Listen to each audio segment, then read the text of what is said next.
Welcome back to the parillaworks channel. My name is John. In this video, I'm going to show you guys my 5 favorite tiny tools that I reach for most often. Alright, so the criteria is that most of these tools should sort of fit in your hand and not be too big, so that's what I classify as a tiny tool. So the first one is going to be this little stubby screwdriver.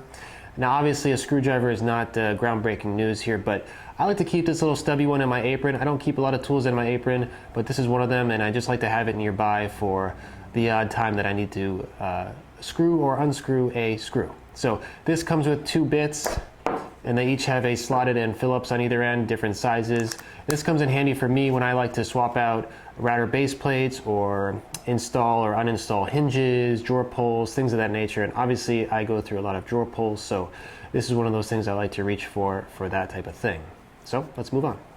All right, so number 2 are miniature roundover bits and chamfer bits. So these have a miniature ball bearing on them so that they can get inside these inside corners much closer than this type of roundover bit can do.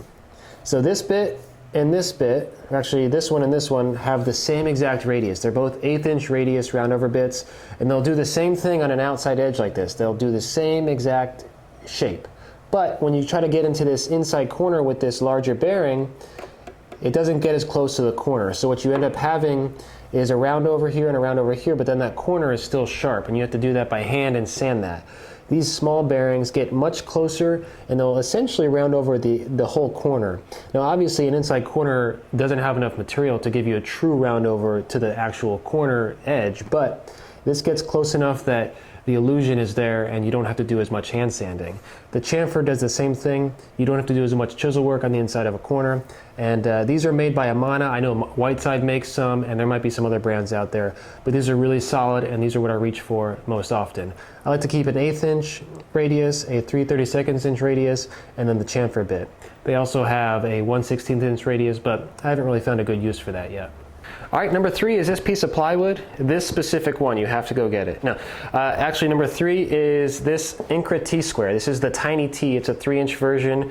They make them in larger sizes, but most of the lines that I lay out are going to be less than 3 inches, so I don't need a big 12-inch T-square to lay out a 2-inch line. So this is not too difficult to use or understand. There's a bunch of laser engraved holes and slots at different increments. I think it's down to the 64th of an inch if you need it. So you can just drop your 0.5 millimeter pencil in the hole and mark a line. And you can do that consistently running up along a straight edge.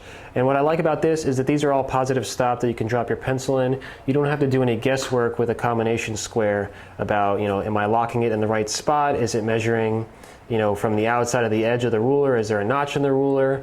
This doesn't have any positive stops, and this gives me a lot more confidence when I'm laying out a line. Number 4 is a tool that I reach for most often when checking these types of boxes for square. I have a lot of drawer cubbies here, and I like to check them for square while gluing them up just to make sure everything is lining up properly.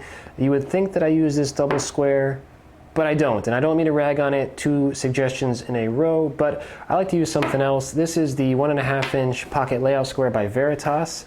It is very lightweight, very small, and it does exactly what I need it to do, and that is to just check for square on these little cubbies when I'm gluing them up. It fits into every drawer that I make because it's only 1.5 inches. So I don't think I intend on making any drawers smaller than that.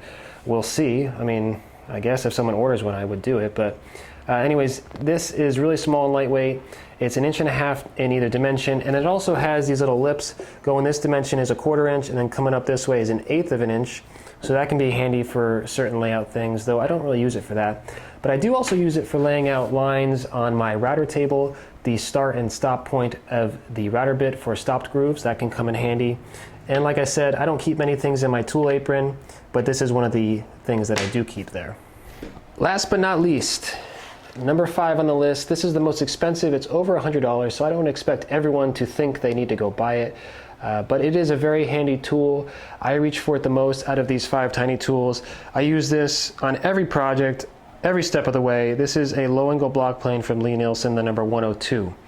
I use it most often for flushing up drawer dividers and fitting drawers. So a lot of times I'll fit these dividers so that they're proud of the surface by like a 1/16 of an inch or so, because I can just come back with this plane and flush them up easily. If they're recessed, it's a whole different issue and it's a lot more difficult to fix. So I purposely make them proud a little bit, then come back with this plane to flush everything up nicely. It's nice and small, fits in my hand, and does the job well, especially on this thinner material.